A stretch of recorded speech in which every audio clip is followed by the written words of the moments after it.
hit short, just it didn't go into the top of the Pentagon. I know you do anything you need, but we need to gather up this paramedic equipment and move it.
It took just minutes to destroy what it took years to build. Out of here. Go. Did another plane come down? Did another plane come down? The World Trade Center wasn't just metal and glass. It demonstrated American strength, achievement, commitment. Perhaps most of all, it symbolized our spirit, a spirit which has seldom been put to such a test.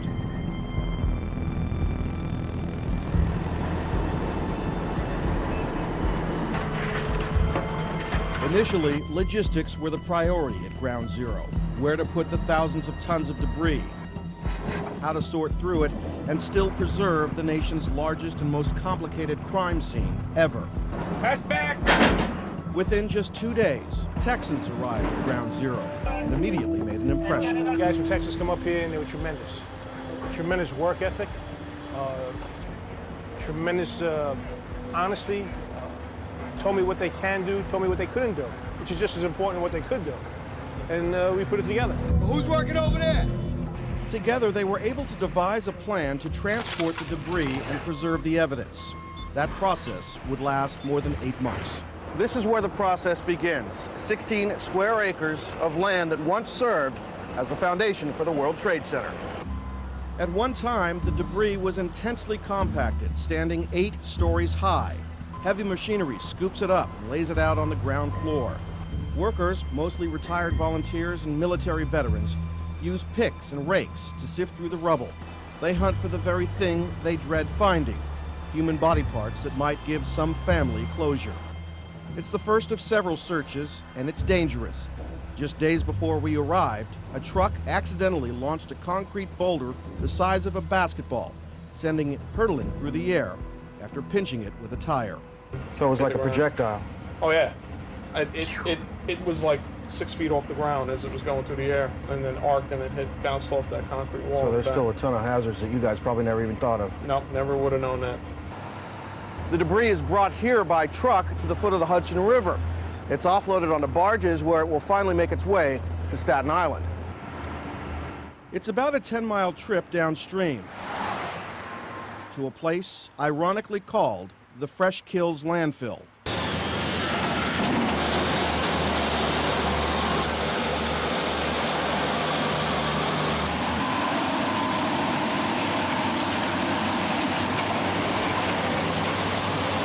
Huge trucks with 40 square yard payloads carry it all up a giant hill. It's here that the intense search for body parts and personal belongings begins.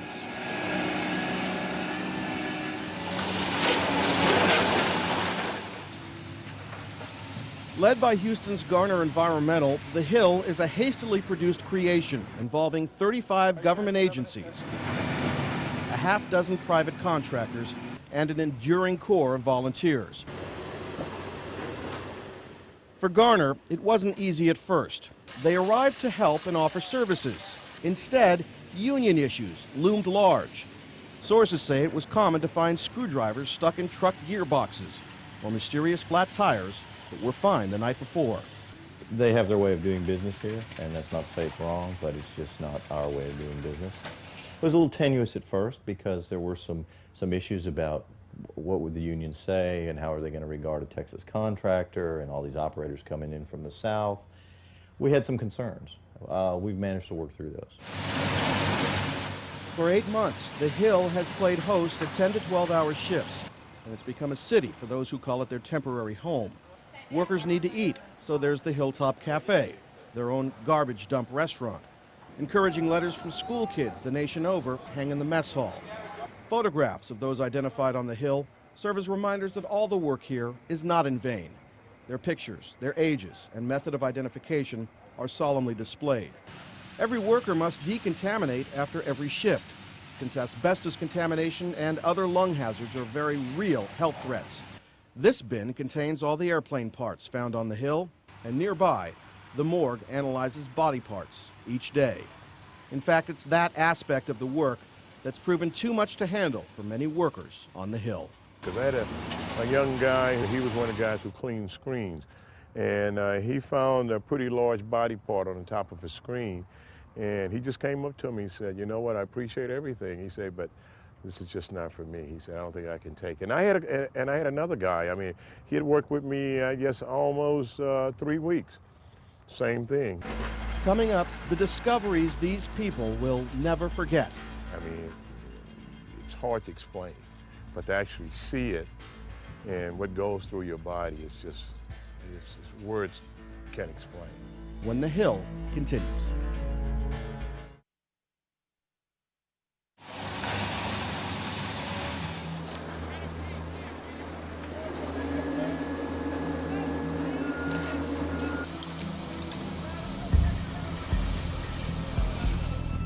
If there was one thing officials at Ground Zero knew immediately, it was that they were ill-equipped to handle the debris.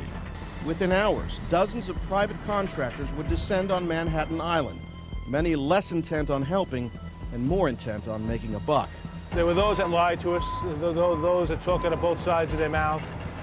And the thing that impressed us about Garner was that they weren't here to exploit a tragedy.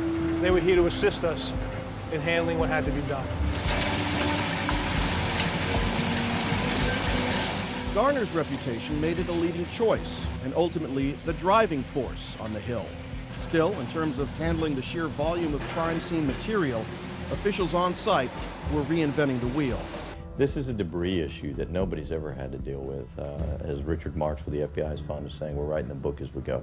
We've tried to consider every type of debris that we would come across them.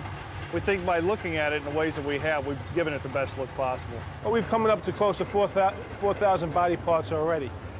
We've identified about 108 people up here so far, and only 931 identifications have been made to date. So, you know, what we're doing up here means quite a bit to families. Before September 11th, nobody ever thought to invent a machine that separates body parts from dirt. Workers here have had to improvise. All around the Hill, huge dumping bins swallow up everything the huge claws might feed them. This equipment was originally designed to sort rocks from dirt. On the Hill, it's used to separate body parts from building ruins. The mission is simple. We were very pleased to find out that we have helped to identify about 108 of the missing with the efforts that have been made on the Hill. Steel grates filter out bigger debris on top. It's produced some of the most effective yet horrifying results. Mike Hall remembers his first human discovery. Lord and behold, it looked like it was a part of a shoulder. And until you've actually found the human part of a body, it's really hard to explain. But it was pretty chilling, you know, and I mean, you just stop, you freeze, and it's like that picture stays in your head. The smaller debris falls through. What's left is arranged into new piles, then dropped into vats bottom-lined with conveyor belts.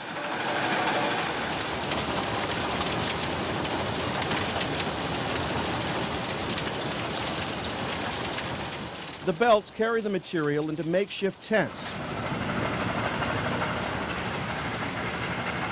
where workers sort and wait, often in difficult weather conditions. They look for anything human: bones, teeth, fingers and toes, clumps of hair. They also find wallets and watches, jewelry and clothing. In addition to that, we've come up with an excess of 50,000 pieces of personal property. And for those who may not have their loved ones returned to them, hopefully we'll have some property or something that belonged to them that we could give the family, give them some type of solace. Some of the things I found up here, as far as IDs, people's wallets, you know, who they belong to, that kind of stuff. You kind of put a face with the name then that way. We found a hand that had a wedding band on it, a lady's hand. This was one of those jobs where you say, you know, do I want to stay? And the end result, I'm still here. In fact, few have left, despite the threat of disease and a constant pungent odor. The work carries on. No fanfare here, no crowds, little recognition. News cameras make only rare appearances, and the politicians don't tour this site like they did at Ground Zero. The hill is 9 miles away, and on a clear day, workers can see the Manhattan skyline, where all the action is. Coming up, a car yard cemetery.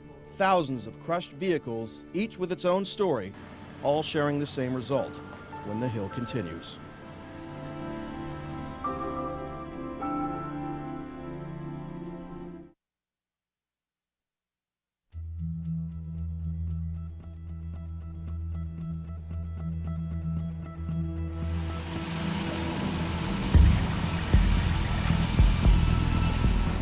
As the work continues on one end of the hill, the other is quiet and desolate.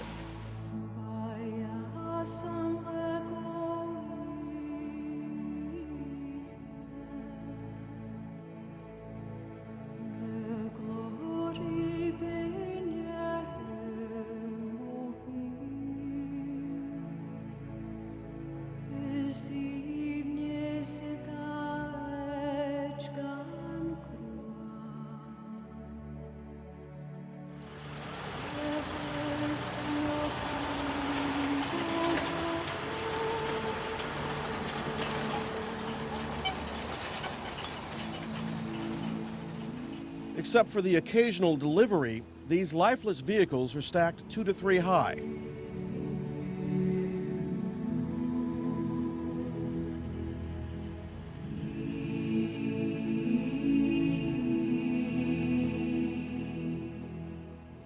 Each is numbered and processed, license plates documented, their inner metal shells briefly searched, then abandoned.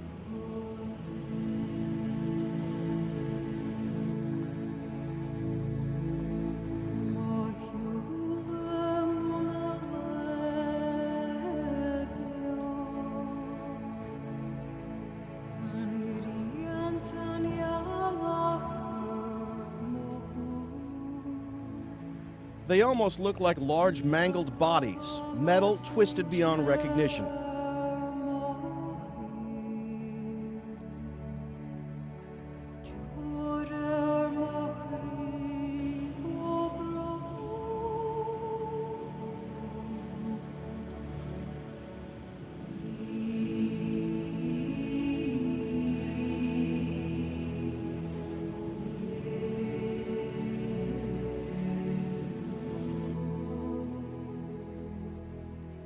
For now, they'll stay here. Someday, they'll be discarded.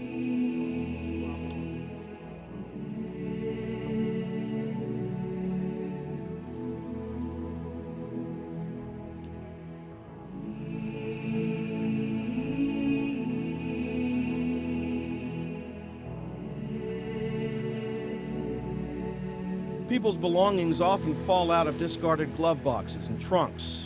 They're simple items: shoes, CDs, work identification cards. They all seem to tell a story that no one will ever know. Yet they lay strewn about, and that alone makes this scene even more chilling. 93 New York Fire Department trucks were destroyed after 9/11, and who knows how many lives this particular ladder truck may have saved before then. The damage is so violent, in fact so profound, that many people simply do not want to let it go.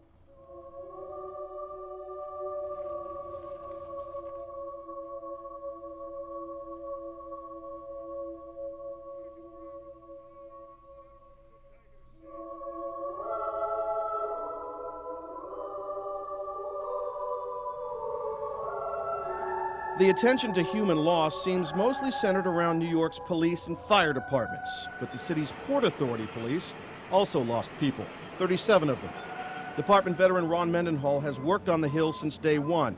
He trained 36 of the Port Authority dead and called them all good friends. I don't know how to explain it, but these people meant so much to so many, and now they're gone. I'll probably, at some point, be able to deal with this. You know, I make it day to day. I don't sit back in my office and cry every day or stuff like that. I mean, but it'll never be over for me. You can't lose that many people. You just can't do it, man. You know, I was 100 yards from the first building when it came down. And when we left, we cleaned ourselves up as best we could, and then we went back, and then the second building came down. It's just hard, guys. It's hard. After 30 years of service, the memory is too much for Ron Mendenhall to bear. He will retire early. He'll find a quiet place to live far from New York, and hopefully he'll learn to deal with the pain of losing 36 friends. So it's time for me to go home.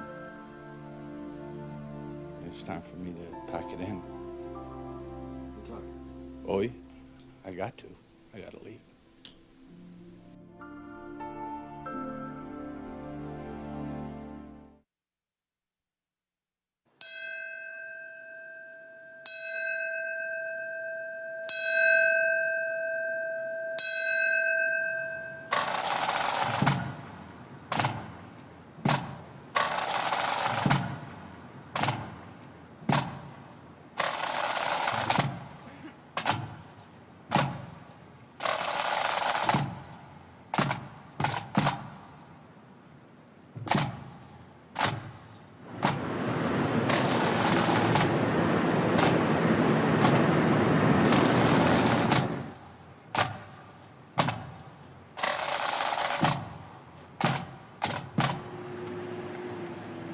On May 30th, the last steel girder at Ground Zero was ceremoniously removed from the site.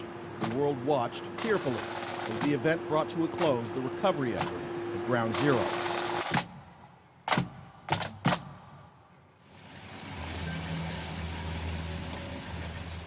But at the Hill, the work continues.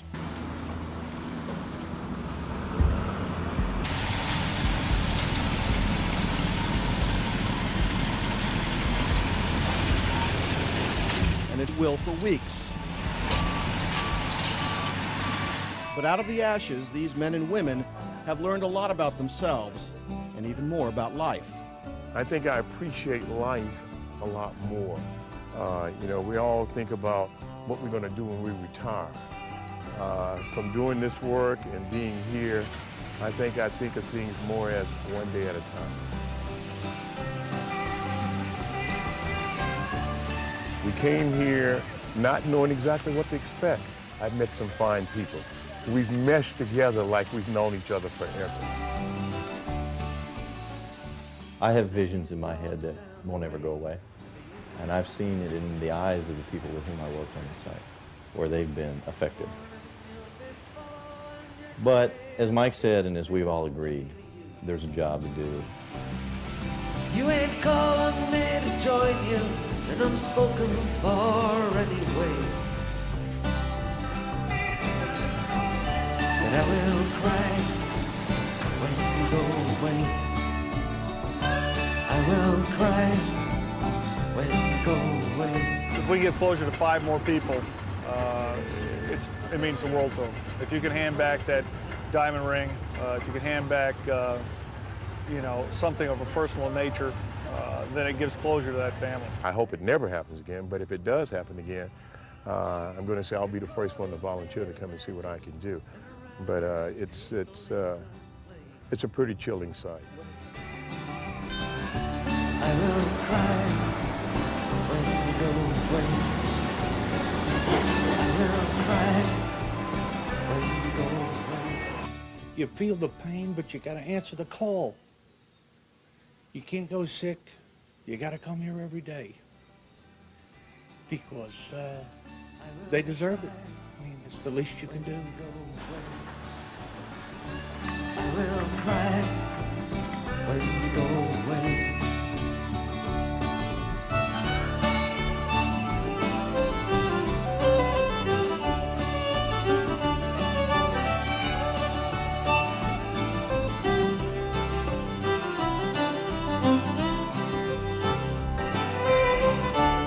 And I will cry when you go away. I will cry when you go away.